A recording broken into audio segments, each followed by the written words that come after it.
Hello friends, welcome back to Bharati learning point. आज हम देखेंगे क्लास 9 का प्रश्नावली 2.1 मैथ का। तो क्वेश्चन देखते हैं क्या बोलता है। यहाँ बोलता है निम्नलिखित व्यंजकों में कौन कौन एक चर में बहुपद है और कौन कौन नहीं है, कारण के साथ अपने उत्तर दीजिए। यहाँ पे क्वेश्चन बोल रहा है कि यहाँ पे क्वेश्चन दिया हुआ है, उसमें हमें बताना है कि ये जो क्वेश्चन है यह क्या एक चर में बहुपद है या नहीं है। तो सबसे पहले जानते हैं कि बहुपद क्या है। तो यहाँ पे देखते हैं बहुपद। यदि किसी व्यंजक के सभी पदों का घात एक धनात्मक पूर्णांक होता है तो वह बहुपद कहलाता है।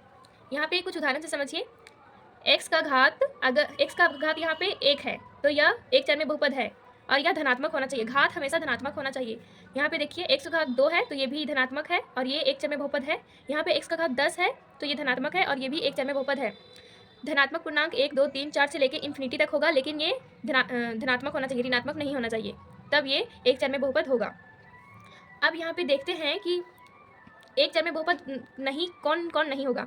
यदि किसी व्यंजक का घात भिन्न में होगा या ऋणात्मक पूर्णांक होगा या अपरिमेय संख्या होता है तो वह एक चर में बहुपद नहीं कहलाता है। जैसे देखिए 2 + x का पावर -2, यहाँ पे x का घात -2 है तो ये एक चर में बहुपद नहीं होगा, क्योंकि एक चर में बहुपद इसलिए नहीं होगा क्योंकि इसका घात -2 है। और अगर यहाँ पे x का पावर अगर +2 होता तो ये एक चर में बहुपद होता।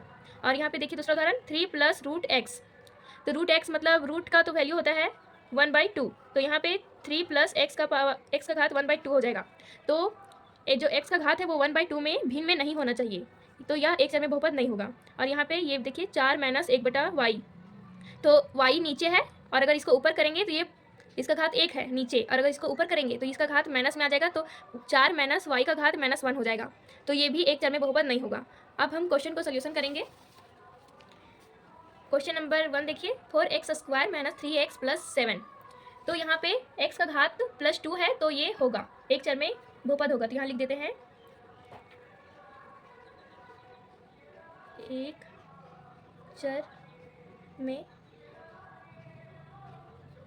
बहुपद है, यह एक चर में बहुपद है। अब कारण आप जान लीजिए कि एक चर में बहुपद क्यों है। एक चर में बहुपद इसलिए है क्योंकि जो x का घात है वो धनात्मक है।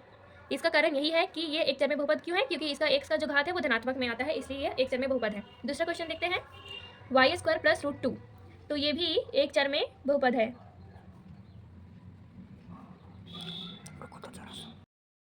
दूसरा क्वेश्चन देखते हैं, y² + √2, ये एक चर में बहुपद है क्योंकि y का जो घात है वो +2 है। और एक चर में बहुपद का तो आपको हम बता चुके हैं परिभाषा कि उसका घात धनात्मक होना चाहिए, तो इसका यही कारण है कि y का घात +2 है, धनात्मक है। तीसरा क्वेश्चन देखते हैं, 3 √t + t √2, तो ये एक चर में बहुपद नहीं है।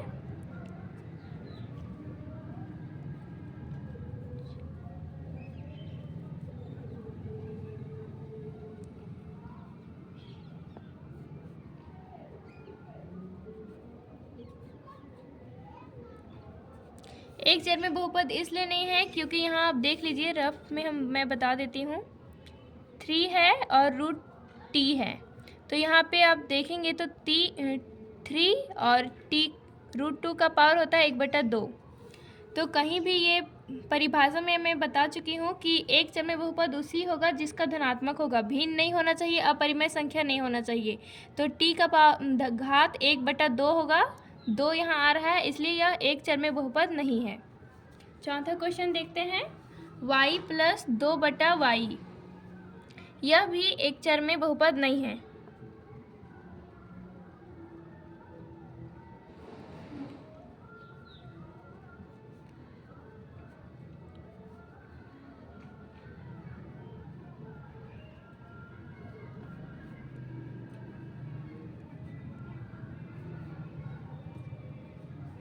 रफ करके मैं यहाँ बता देती हूँ क्यों नहीं है। सो यहाँ पे देखिए y + 2/y है, y यहाँ पे पूर्णांक में है, भिन्न में है, ये तो इसका घात यहाँ 1 है, 1, तो y प्लस, अगर इसको हम y को अगर हम ऊपर ले लेंगे तो इसका y का घात -2 हो जाएगा। तो एक चर में बहुपद में यह बताया गया है परिभाषा में कि घात ऋणात्मक नहीं होना चाहिए, इसलिए यह एक चर में बहुपद नहीं है। दूसरा क्वेश्चन देखते हैं। x का घात 10 है प्लस y का घात 3 है प्लस t का घात 50 है, तो ये एक चरमे बहुपद नहीं है।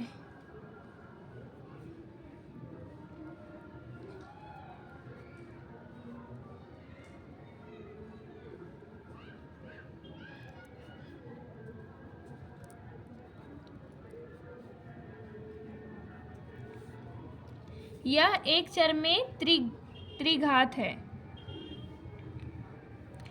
अब अगला क्वेश्चन देखते हैं, दूसरा नंबर का। निम्नलिखित में से प्रत्येक में एक्स स्क्वायर का गुणांक लिखिए। पहला क्वेश्चन देखते हैं, 2 प्लस एक्स स्क्वायर प्लस 1। तो यहाँ पे मुझे एक्स स्क्वायर का गुणांक ढूंढना है, बताना है। तो यहाँ पे एक्स स्क्वायर है, तो एक्स स्क्वायर के साथ क्या गुणांक है? तो यहाँ पे एक्स स्क्वायर का इसका जो गुणांक है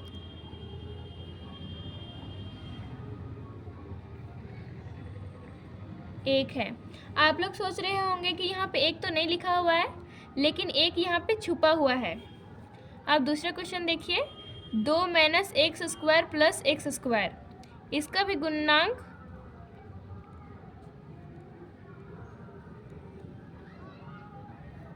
गुणांक होगा -1। यहाँ पे माइनस है तो, और यहाँ एक छुपा हुआ है तो -1 हो जाएगा। यहाँ क्वेश्चन में मिस्टेक हो गया है। यहाँ दूसरा क्वेश्चन में 2 minus x square plus x का पावर 3 है, तो इसका गुणांक हो जाएगा -1। अगला क्वेश्चन देखिए, पाई बटा 2 एक्स स्क्वायर प्लस एक्स, तो इसका गुणांक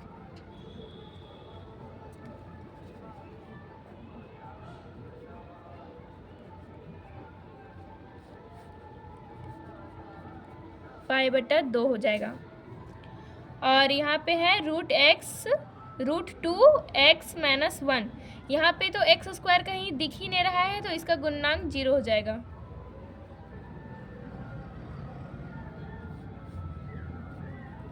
आई होप आप सभी को क्वेश्चन का जो सॉल्यूशन है वो समझ में आया होगा। अगर आपको ये वीडियो अच्छा लगा हो तो सब्सक्राइब जरूर कीजिए। Thank you.